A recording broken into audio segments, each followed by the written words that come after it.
Guys, I put on deodorant today. Okay, before I start talking about the grand topic that I plan to speak of today, very quick story. Okay, so as I've kind of mentioned before, I moved to Washington, D.C. here 6 months ago to this cute little apartment. It is a studio basement. So originally it came with a full-size bed, and I was like, 6 months go by and I'm starting to lose my mind. You know, I need to move this a little more. That little shelf thing right there, I don't want you looking at it. Stop! What was I saying?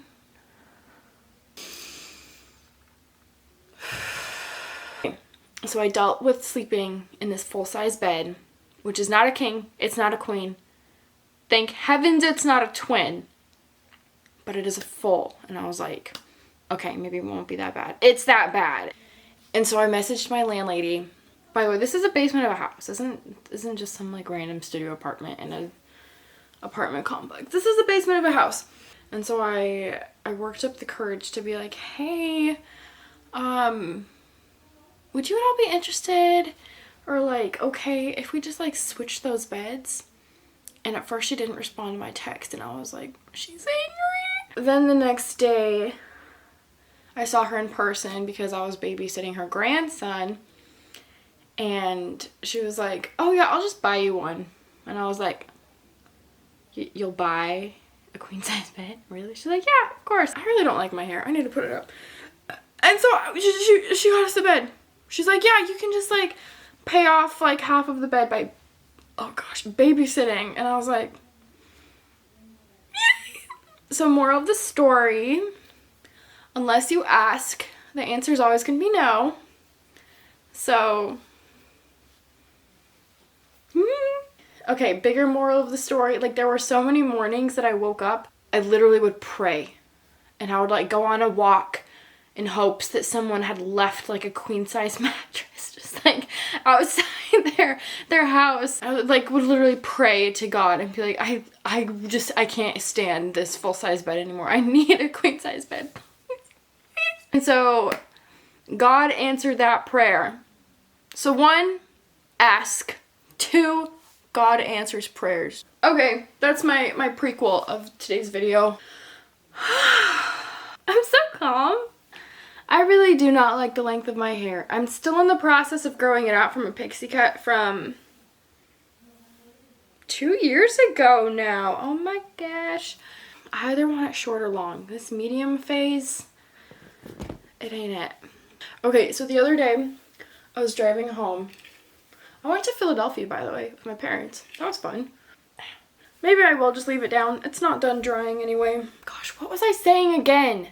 Okay, so this lady, she was talking about cortisol, which is a hormone that can really mess you up. It's basically like adrenaline's sister. It's like what keeps you up all night. It's what like wakes you up at 3 a.m. It's that feeling you have when you're lost and you don't know which bus stop you're supposed to get off of. Like, that's cortisol. So anyway, she was talking about how to reduce it and all of the fun side effects of it. And I was like, wow, you know what? In terms of health, I too have things to say.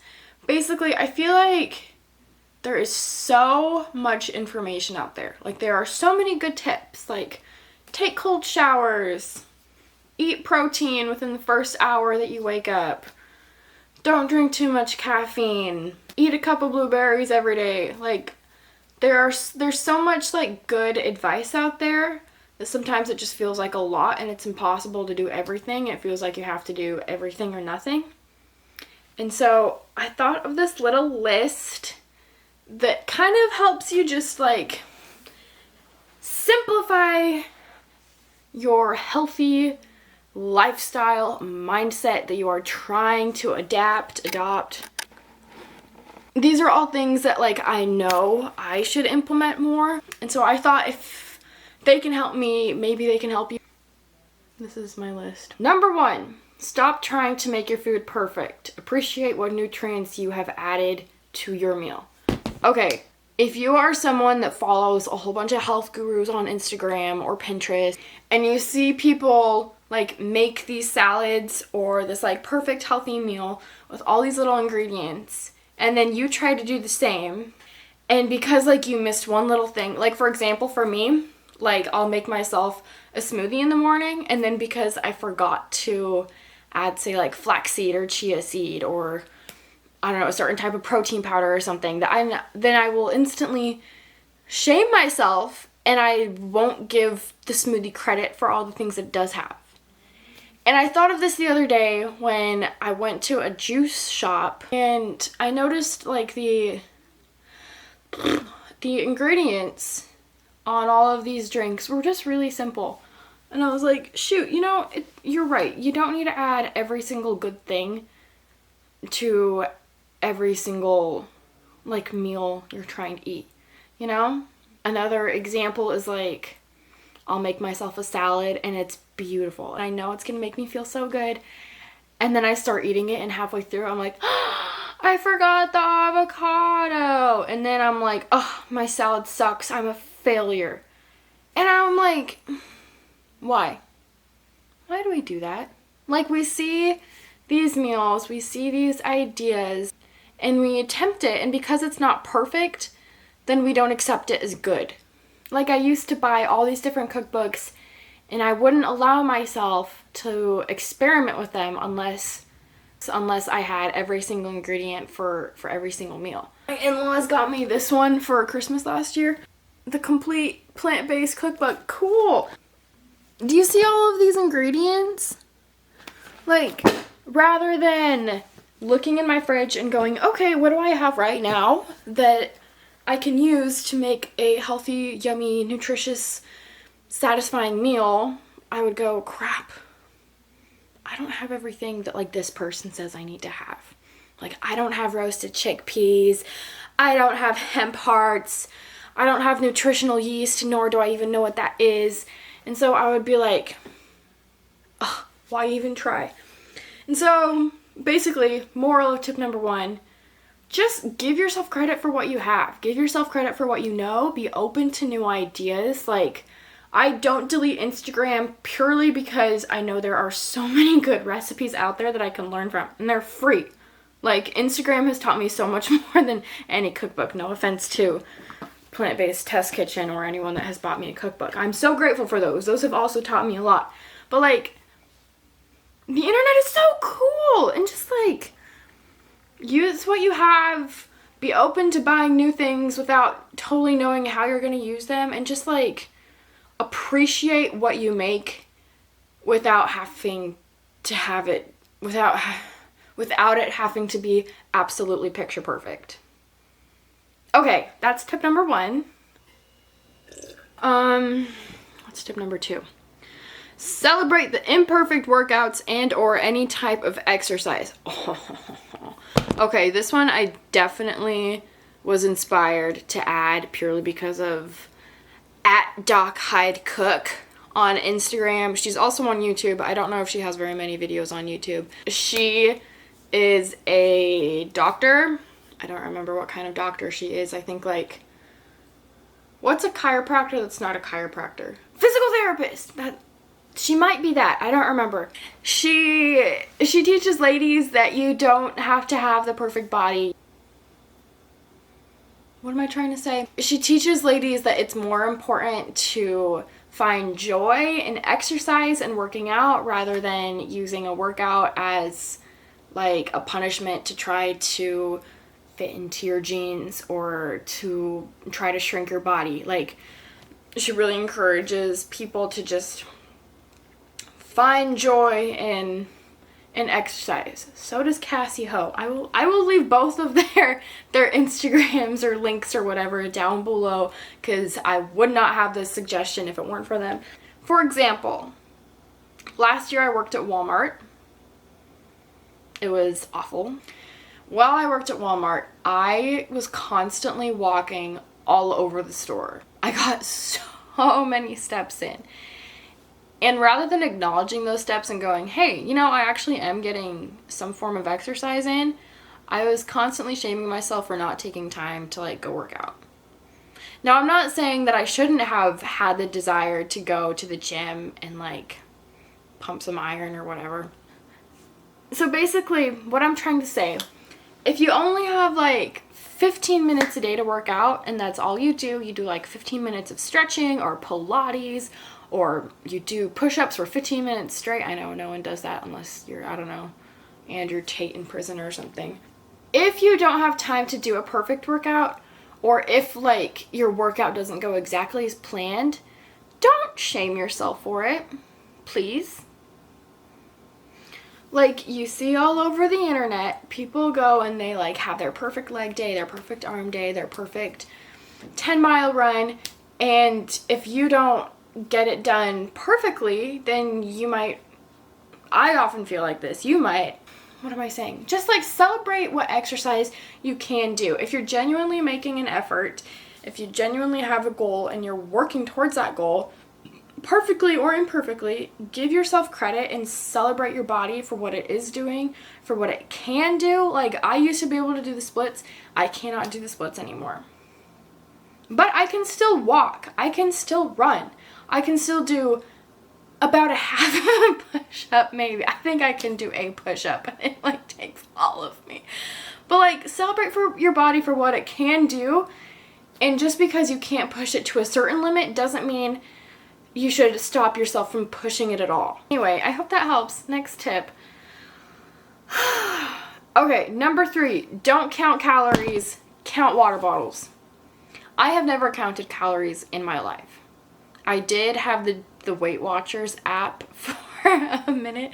My mom paid for it. She was like, let's get healthy together. And I was like, cool. And it was actually really interesting how the whole point system worked. It is so much more important to make sure you are hydrated rather than being obsessed with trying not to eat more calories than you need. I can't tell you how many memes I have seen about a girl complaining to her boyfriend or fiance or husband or partner or whatever, saying, I have a headache. And the boyfriend asks, have you drank water today? And my last name Blick, so I'm picking the tool up.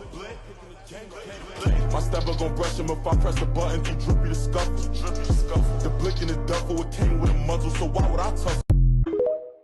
That's basically it. That's my tip. If you're gonna count anything, count water bottles. Okay. Number 4, laugh more. That's it. I truly, from the bottom of my heart, fully believe that laughter is the best medicine. I don't know what endorphin is released when you laugh, especially with other people. Like I would say, just be more grateful, like have a gratitude journal. But what I really believe is like you should like genuinely feel joy. And that is often through a gratitude list. But if you genuinely make an effort to just like be a little more carefree and just try to laugh as much as possible, it is so good for your soul. Oh, my husband's calling me.